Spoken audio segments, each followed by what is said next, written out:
Hey SED 4840, it's Karen Granger. I wanted to check in. I wanted to talk a little bit about the personal profiles that were just graded, as well as talk a little bit about chapters 4, 5, and 6 that we will discuss in Module 2. I'm working from home today and I walked earlier, so I'm probably not looking as professional as I should, but I did want to get this video to you before the weekend.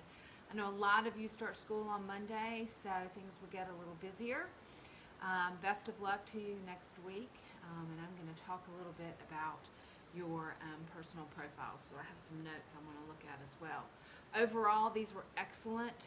It gives me just a way to kind of get a feel for who you are, get a little sense of what you're passionate about.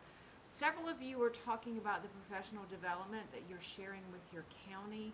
I would love to have access to this. This is something that I think is very exciting. Heard lots of conversation about compacting, choice boards, differentiation. All of these are excellent strategies to use with our gifted learners. And several of you use some new platforms to present your personal profile. I saw Glogster and something I was not familiar with, which was Adobe Spark. So thank you. It makes it fun for me to look at. Module 2 is going to open tomorrow. It will be extended over the next 2 weeks. I realize the Labor Day holiday is in there as well, so please use your time wisely. We will look at Chapter 4, which looks at Operation Houndstooth. Chapter 5 is looking at the affective curriculum and instruction for gifted learners. And then Chapter 6 looks at counseling gifted students who come from non-white populations. Some really important content in these chapters. I do encourage you to read what's in the chapters before you start in on the module assignments. Chapter 4 starts with a great case study, a great personal profile on a student who is very passionate about a particular cause.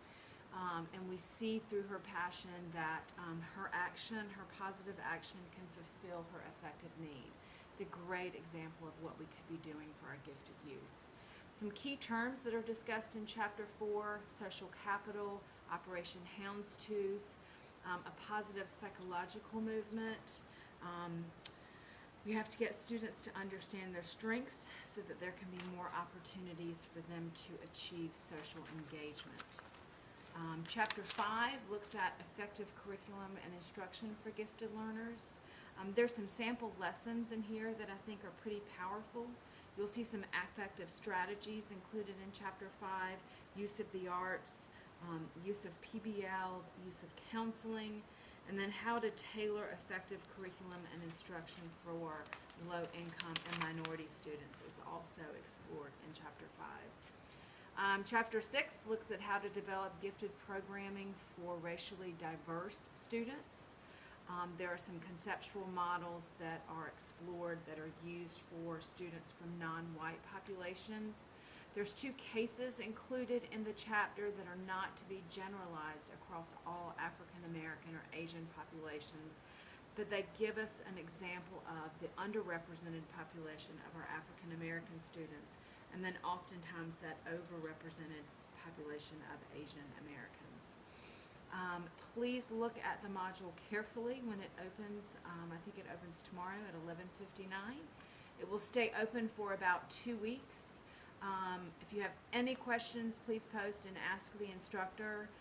I look forward to working with you throughout the semester and really excited to read your assignments. So have a great weekend, great first day at school, and I'll see you soon. Thanks.